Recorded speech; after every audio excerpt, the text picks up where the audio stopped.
Los mitos que rodean a la peste negra, mataba más a pobres que a ricos. Bienvenidos y comencemos. Primer mito, la peste negra acaba con familias enteras, transmitiéndose por el esputo y las toses de madres a hijos, entre vecinos, entre hermanos, a los párrocos. La peste negra fue, fundamentalmente, peste bubónica que dependía para su transmisión de transmitía una pulga.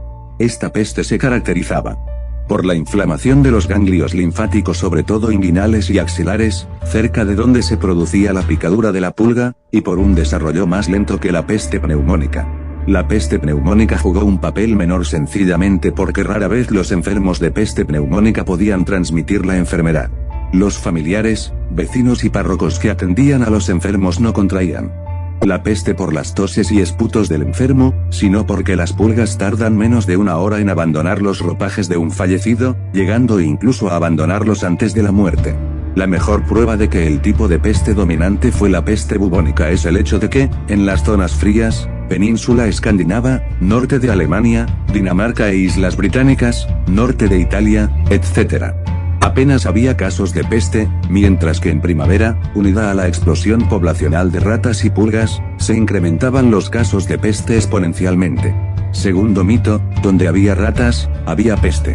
Cuantas más ratas había, más rápido se propagaba la peste. Para que la peste se transmita de sus reservorios naturales a los humanos, debe mediar un vector que, como hemos dicho, en la mayoría de los casos es una pulga. En concreto cobra importancia la pulga de la rata, Xenopsilla cheopis. Todos los ectoparásitos suelen ser muy específicos con sus hospedadores.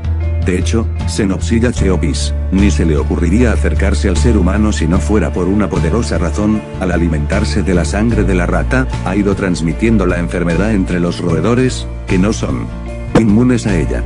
En condiciones normales, las poblaciones de ratas son relativamente estables. Pueden sufrir muertes por peste, pero en ocasiones, un verano más caluroso de lo normal o un frío que sobrevenga muy súbitamente, las Xenopsilla cheopis se multiplican en exceso, picando a los roedores y haciéndoles enfermar.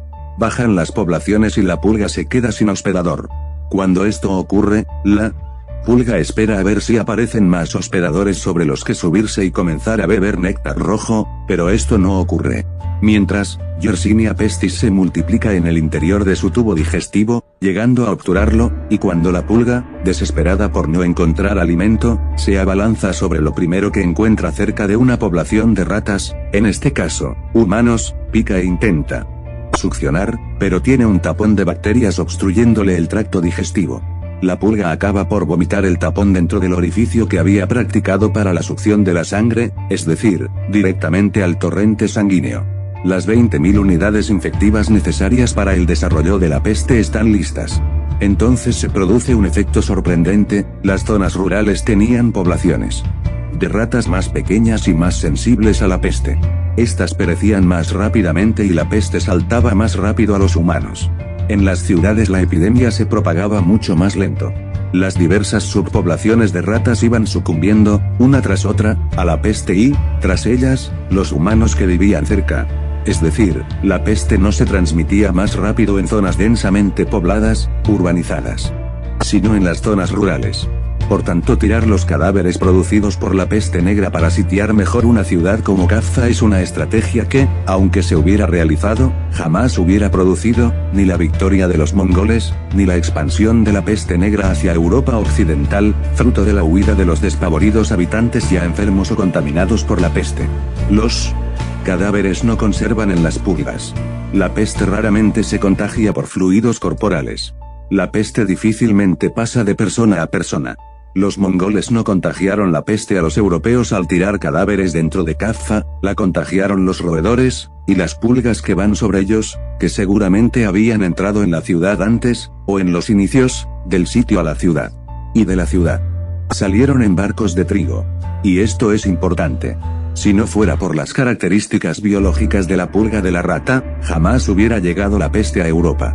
Jamás se hubiera convertido en una pandemia porque la pulga es capaz de soportar grandes periodos de tiempo sin alimentarse de sangre, solo de materias vegetales, como el trigo, y mantener la peste en su interior o en pequeñas poblaciones de ratas dentro de los barcos. Sin este potencial, jamás se hubiera expandido como se expandió. Tercer mito, la peste afectó por igual, a ricos y a pobres, las condiciones de higiene ya eran diferentes en el Essex iba entre ricos y pobres. Los historiadores han medido en función de si el Estado, incipiente por aquel entonces, estaba interesado en censar a dicha persona ya que poseía propiedades suficientes como para ser objeto de tributo. Bueno, espero y les haya servido. Hasta pronto.